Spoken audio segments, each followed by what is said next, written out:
Four things that really cool and awesome people do in business meeting. Check these out. Number one, establish eye contact, because you'll be like, hey, now of course I establish eye contact. Let me tell you what I've noticed time and time again. When we see someone struggling with expression, what we do naturally is that we look away, because we try to be discreet. We try to allow the person some privacy and go like, yeah, you know, like I'm very busy, so I'm listening to you and all that. But what the other person experiences is everyone in the meeting room going like this, or just going like unimpressed like that, you know, when will this be over, you know, kind of look, okay? Like a straight face and all that.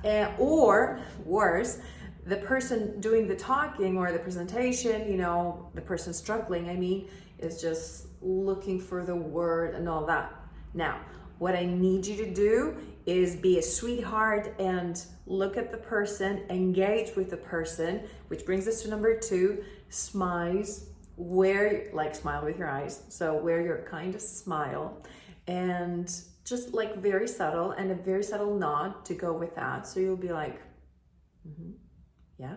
And of course you can, here's an extra tip. If you want to be a sweetheart, you can also add like a, yeah, sure, right. Like very subtle, okay? You're not interrupting, and you'll be like, right, yeah. Okay, so you do that. If you do not agree with what the person is saying, you know, regardless, you can still support them and be like, support them so that they gain more confidence in expressing themselves. So you'll be like, I see. So it could be like that. So I see. So I see your point. It's not that I agree with you. It's not that I second that, you know? So, and this brings us to, is it number 4 now?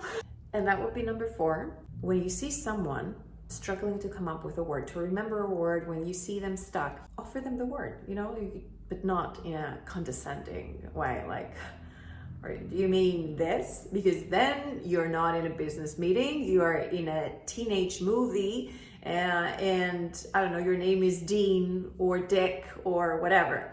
So what you can do is just be like, oh yeah, you mean extravaganza, whatever. I should have come up with a word, you know, I don't plan these things. Anyway, so go like, yeah, extravaganza. And the other person feels empowered, first of all, because they feel heard, okay? They feel seen, and they feel supported.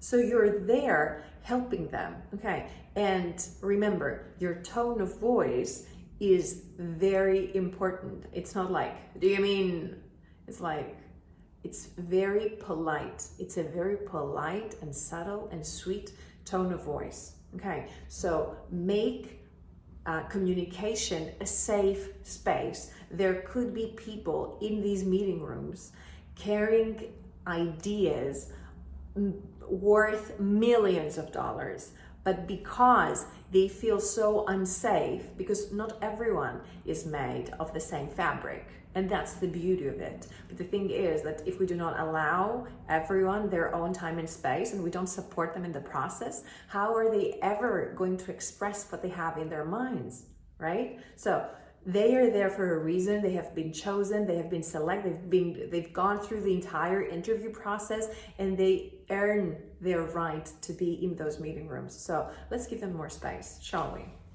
Have a good one.